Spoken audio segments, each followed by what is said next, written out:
Bora lá, nação, para as últimas informações do Flamengo, analisando a imprensa esportiva, falando sobre a reapresentação do Flamengo, que acontece nesta segunda-feira, e também sobre os novos reforços do Mengão. Mas faz o seguinte, chega aqui explodindo o dedo no like, nos ajude a bater uma meta de 2.000 likes para esse vídeo. Para isso eu preciso da sua força, então se inscreva no canal, ative o sininho das notificações, crédito canal S1 Live e ESPN Brasil, link na descrição. Bora pro vídeo de hoje. Nacional, e vamos pro Flamengo também, agora lá no Rio de Janeiro, com o Pedro Henrique Torre, com as atualizações do Flamengo, se preparando agora oficialmente pro início da temporada 2024. Tudo bem, Pedro?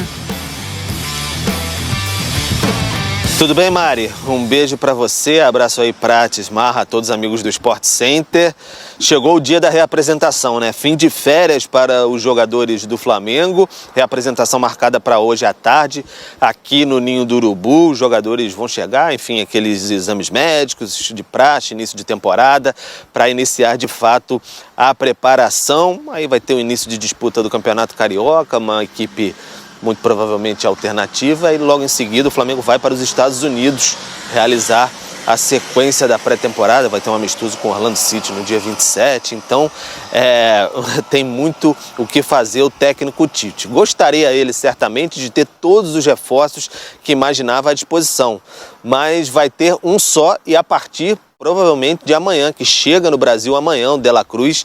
Então ele só vai ter esse reforço a partir de amanhã. Hoje, na reapresentação, um elenco mais enfraquecido em relação à última temporada, já que o Felipe Luiz se aposentou, Rodrigo Caio deixou o clube em fim de contrato, o Everton Ribeiro também foi para o Bahia. Então, de contratação mesmo, só o De La Cruz, e a partir de amanhã. Então o Flamengo ainda busca aí reforços para chegar aqui ao Ninho do Urubu, ou até ir para os Estados Unidos, não se sabe quanto tempo vai demorar. Segue na batida ali atrás de Léo Ortiz, o Marcos Braz já disse que está difícil, o Bragantino fazendo um jogo muito duro. Buscaria também o Juninho Capixaba do mesmo Bragantino, Vinha lá da Roma, Luiz Henrique, enfim, do Real Betis da Espanha, tem também o Evandro que joga na MLS. Então é o Flamengo buscando situações, mas está tudo travado, tudo com dificuldade para avançar, questões de valores mesmo. O único que avançou, mas é porque o Flamengo nem discutiu valores, pagou a multa, é o De La Cruz, que chega amanhã.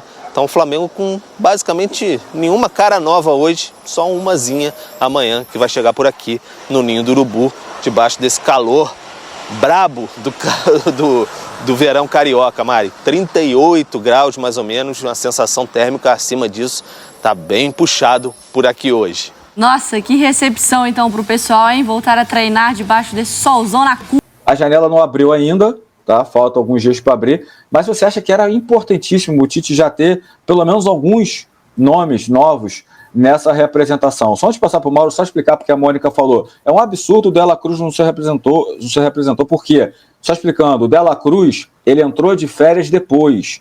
A temporada do River acabou depois que a do Flamengo. Então, para cumprir os dias de férias... Bem depois, né? É por isso que ele está se representando. E vai se representar 2 dias depois, imagino, né? Ele pode até ir no Ninho amanhã, porque ele chega de tarde. Não sei se ele vai, mas vai se representar 2 dias. E a temporada se esticou. Então, por isso que ele também não vai estar hoje na representação. Vai lá, Mauro. O De La Cruz nem vai ter 30 dias de férias, né? Creio eu, porque jogou aquela partida River e Rosário perto dia do 22. Natal. 22, ele vai voltar dia 10. Muito antes. Então, pelo amor de Deus, né? Vai estar voltando até mais cedo. Eu não acho que seja tão importante assim ter todo mundo agora, porque assim, tem 2 caminhos. Você quer contratar o Léo Ortiz, tem 2 maneiras. Uma, vai lá e paga quanto o Bragantino pede, que é muita grana. Outra, você estica a corda e negocia. Ah, que o Flamengo tem o modus operandi. Como é que os clubes do exterior fazem também? O João Gomes quis ir embora por quê? Porque o Wolverhampton veio, fez uma proposta, Premier League, o garoto falou, porra, não, quero ir, não tinha jeito. Tem torcedor que até hoje fala que venderam o João, não tem como segurar, irmão. E também é difícil para o Bragantino segurar o Léo Ortiz querendo ir para o Flamengo. Então você paga 10 milhões de euros, ou sei lá quanto mais estão pedindo, ou você tenta esticar a corda para chegar no valor intermediário, mesmo que o cara se apresente depois, sendo que os jogos agora são jogos do Carioca, gente. Claro, o mundo ideal é um, mas não dá para ser sempre no mundo ideal. Até no futebol europeu, tem jogadores que são contratados quando os campeonatos já começaram. Na Premier League isso acontece. Então, acho que aí eles têm que usar... A questão é saber usar o tempo, né? Se é o final da janela, num prazo razoável, eles contratarem os caras que o Flamengo precisa e busca, ok. Agora, se não contratar ninguém, porque o filme não acabou ainda, a história está em curso. Se ao final não contratarem, aí, amigo, aí, claro, a gente vai criticar bastante. Com tanto dinheiro, tudo não consegue contratar. Mas agora, nesse momento, eu não acho que seja tão importante assim, não. Não é o ideal, mas não acho que seja motivo para nenhum tipo de grande preocupação para esses jogos. Inclusive, vai ter jogo do Flamengo lá nos Estados Unidos, no mesmo dia vai ter jogo dos garotos aqui no Rio de Janeiro, né? Sei lá onde vão jogar aí, pelo Campeonato Carioca. Enfim, é uma pré-temporada isso aí, né, gente? Esse começo. Depois, não. Depois o couro vai comer na linha do que o André falou. A obrigação de ganhar o Carioca, ela existe, assim, do ponto de vista do torcedor, vai ter muita cobrança, porque o ano passado foi de fracasso, só está jogando no Carioca, com tanto investimento, tudo, vai perder de novo, né? Sendo que os 2 títulos o Flamengo perdeu com jogadores fazendo assim, um papel ridículo. Isso tem que ser lembrado. No Fla-Flu do ano de 2022 e o ano passado, pelo amor de Deus. Entendeu? E tudo foi na conta dos 2 portugueses lá, o Paulo Souza e o Vitor Pereira. Tem culpa? Tem, claro. São os técnicos que têm responsabilidade. Mas os jogadores, olha, jogador que é homenageado aí, jogador que o pessoal fala tanto, mas, cara, pega pra ver o jogo de novo. Vê a disposição, entre aspas, dos caras em campo. Honrar o manto. Opa, caramba. Muito, muito. Aí falam que eu tenho implicância com o pessoal de 2019. Não tenho implicância com ninguém. Agora, eu não vou ficar aqui aplaudindo um jogador que correu, ganhou o título, se empenhou e quando não gosta do técnico, torce o nariz. Ainda dou entrevista falando, a gente não gostava do cara e tal, nós vamos jogar por ele, como se fosse um favor. Um favor. Enfim, eu acho que tem muitas coisas que estão de cabeça para baixo. Isso. Vai chegar o momento que a gente vai ver torcedor pedindo ao clube para agradecer ao jogador fulano de tal, porque um dia jogou pelo Flamengo e não ao contrário. A minha preocupação só, Mauro, não sei se você vê isso como algum problema, eu e o André, a gente está um pouco nessa linha, né? Ainda tem tempo para... Inclusive tem um superchat aqui do Ribeiro Neto que fala, de janeiro a março, isso não é uma janela de transferência, é um Stargate. Está aqui falando que o superchat dele. É um pouco, atrasar um pouco a entrada desses jogadores, né? Porque o Tite, o perfil que a gente vê do Tite, né? É um pouco um perfil de dar preferência de quem está indo. Eu não sei se teria um pouco de demora, por exemplo, contratou o Léo Ortiz, contratou, sei lá, o Vinha, dele começar a temporada com os jogadores que estão e falar, não, vai entrar aos poucos e demorar muito. Você acha que esse é um risco que se tem ou não? Acha que naturalmente os reforços chegando eles podem entrar? Eu não vejo risco nenhum, gente. O Campeonato do Carioca só vai jogar Libertadores em abril. E se o jogador chega e se machuca? Tem um problema físico? Eu não vejo nenhum problema. Eu acho que assim, isso é uma pré-temporada. O calendário brasileiro é horroroso. Agora, nesse cenário, isso até pode beneficiar, que você tem um tempo grande, com muitos jogos que, se assim, a classificação virar, a fase decisiva vai ser o quê? A reta final. Ali a Taça Guanabara, fazer mais pontos, depois o mata-mata da semifinal da final. Antes disso, é um clássico aqui, outro ali, que tem um peso maior, e jogos contra os pequenos. Alguns jogos com time de garotos. Então, assim, qual o outro remédio? Também não, eu acho também, eu se eu fosse dirigente, também não ia chegar do Red Bull Bragantino, que mudou a maneira como quer negociar. Eu quero 10 milhões, toma. Não tem como também, né, gente? Vamos raciocinar.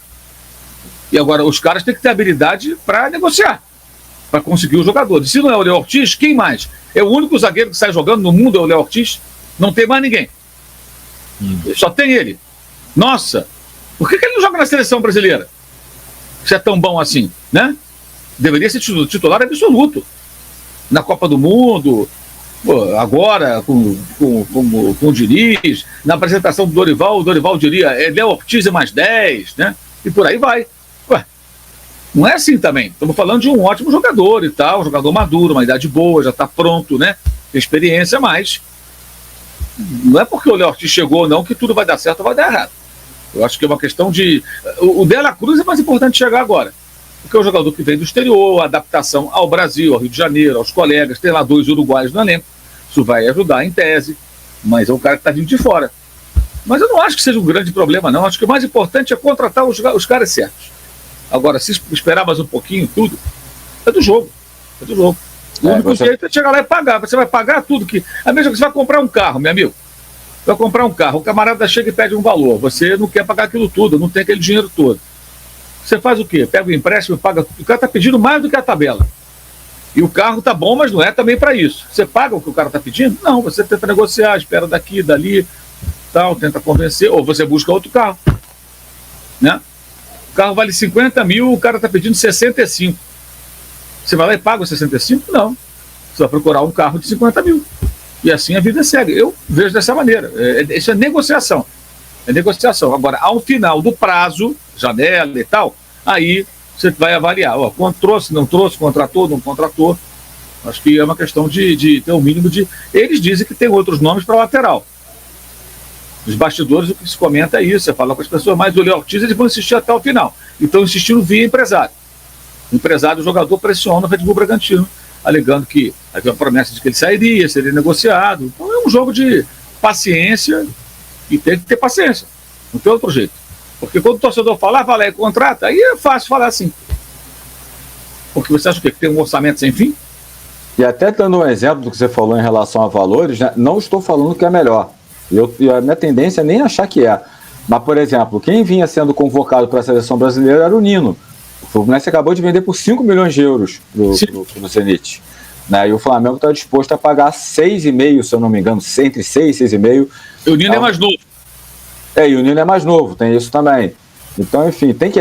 Mas o que me pega, Mauro, um pouco, é exatamente essa questão da sensação. É claro, nos bastidores pode ser diferente, mas essa sensação que o Flamengo tem um nome e vai com esse nome até o final da janela. Tipo assim, não tem aquilo, cara, não vai abrir mão, dando o exemplo do Léo Ortiz, não vai abrir mão dos 10 milhões... Cara, a gente vai tentar até o final da janela. Em vez de você não vai abrir, beleza, vamos ver outro. O Flamengo às vezes tem dificuldade de ter o plano B ou C, né? Já teve algumas vezes, mas não te dá essa sensação também? Não, isso é um antigo problema, né? Eu acho que isso até atrapalha a negociação, porque o clube, no caso do Red Bull Bragantino, ele deve, obviamente, perceber que o Flamengo insiste no mesmo jogador, que é o jogador deles, e não demonstra ter outras opções. Fizeram uma sondagem ao Emerson Royal agora essa semana, aí falaram, não foi proposta, foi uma sondagem, perguntaram. Quer dizer, é uma sondagem sem pé em cabeça, o cara está jogando até como titular no Tottenham. Muitas vezes zagueiro lá. Zagueiro, sabe, independentemente das atuações ruins que ele teve na seleção com o Diniz, né, que é evidente que, porra, ele foi péssimo, não significa que ele vai sempre ser péssimo, ele pode jogar um bom futebol em outros momentos, ele está na Premier League, não é porque ele só jogava naquele nível, em algum momento ele jogou melhor, correto? Mas é óbvio que o Flamengo não vai tirar um jogador que tem sido titular no Tottenham, né, gente? Então, eu não sei porque se faz esse tipo de consulta, mas fizeram mesmo. Fizeram uma consulta. Não entendo, cara. Isso eu não entendo. Quer dizer, e pra quê? Lateral ou zagueiro que eles queriam? Ou os dois? Ou os dois. É complicado. Existem opções? Claro que existem opções. Claro que tem opções. Lá fora e aqui. Você vai ter que procurar esses caras encontrar. Aqui que eu falo América do Sul, né? Ah, não. Se o Flamengo tivesse mais uns 2 nomes, talvez a negociação com o Bragantino andasse. Porque aí o jogador percebe, caramba, essa vaga no Flamengo é minha, quero jogar lá, esses caras vão acabar contratando o outro, eu vou perder a oportunidade. Porque é o seguinte, meu irmão, pro Léo Ortiz, a situação é assim, você tá lá, carreira legal, Bragantino, tudo organizado, pertence à multinacional, beleza, tal. Mas se você tem ambição, jogar em time grande, ser campeão em time grande, fazer história, entendeu? Cara, você vai ter que jogar no Corinthians, vai ter que jogar no Flamengo, você vai ter que jogar no Palmeiras, vai ter que jogar no Grêmio, né? Se um dia o Bragantino virar um time grande e tudo, ok. Mas não é, longe disso. Então, se você tem ambição na carreira, você vai querer o Flamengo, claro, na situação dessa, que é o clube interessado aqui. Né? Ou se fosse o Palmeiras, é a mesma coisa. Eu quero jogar. Voltar algumas décadas atrás, né, Mauro? Ninguém tinha interesse, assim, grande, jogar no Manchester City. Olha agora. Todo mundo quer. Se fosse o Palmeiras, ele ia pensar, pô, vou formar uma dupla com o Gustavo Gomes, né? Não é empolgante? Bicampeão brasileiro, jogar com um jogador que é ídolo da torcida e o jogador que é quase uma unanimidade, jogador da seleção do seu país. Isso é estimulante profissionalmente. Agora depende do cara. Que tem um plano de carreira. Nenhum plano de carreira que o Bragantino apresente ao Léo Ortiz ou qualquer outro é mais sedutor do que jogar no Flamengo. A não ser que o cara seja assim, não, tô de boa aqui, boi na sombra, não tem pressão, não tem torcida paixão. Depende do que você pensa da vida, né? Você tem sangue nos olhos, quer jogar em time grande, você vai querer o Flamengo. Se fosse, eu falei, o Palmeiras ou algum outro numa boa situação. E é isso que o Flamengo está se agarrando. Mas talvez, se tivesse outros nomes que aparecessem na mídia, aí a coisa até acelerasse mais. Mas eles, assim, eles estão esperando definir a questão do Léo Ortiz. Deve ter outros nomes lá, claro, mas estão trabalhando em cima de nada. Para lateral, eles alegam que existem nomes aqui e fora, além do Vinha e do Capixaba, e que poderão aparecer aí esses nomes na mídia a qualquer momento. Vamos ver.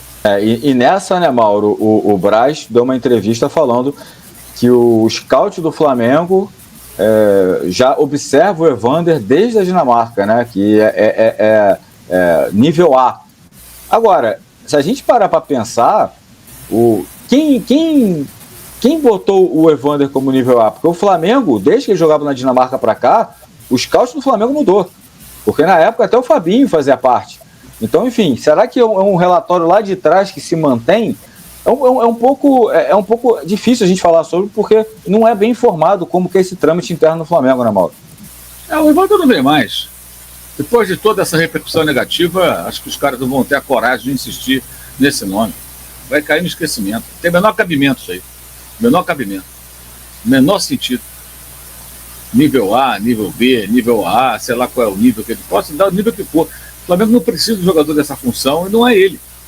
Ainda mais com esses valores, né? Custou quase 10 milhões de dólares. Os caras vão vender aqui por uma mariola e 2 pastéis? Não vão, cara. Vão querer dinheiro, vão querer, no mínimo, algo parecido com 10 milhões de dólares. Você vai pagar 10 milhões desse jogador? Tem cabimento isso? Esse é o valor que o Flamengo pagaria aproximadamente pelo Andrés Pereira, que é muito mais jogador, se fosse ficar com ele, na época ele acabou voltando para o Manchester United. É mais ou menos 10 milhões de euros, quer dizer, quase a mesma coisa, um pouquinho menos, né? Se fosse 10 milhões de dólares. E não ficou por conta daquilo que aconteceu na final de 2001 contra o Palmeiras. Senão ele teria sido contratado. É um jogador muito melhor, na minha opinião, do que o Evander. Jogador pronto e tal. O Flamengo não ficou com ele. Não dá para comparar, né? A Roma pede esse valor pelo Vinha. O Evander vai custar isso aí? Tem sentido? Tem menor cabimento.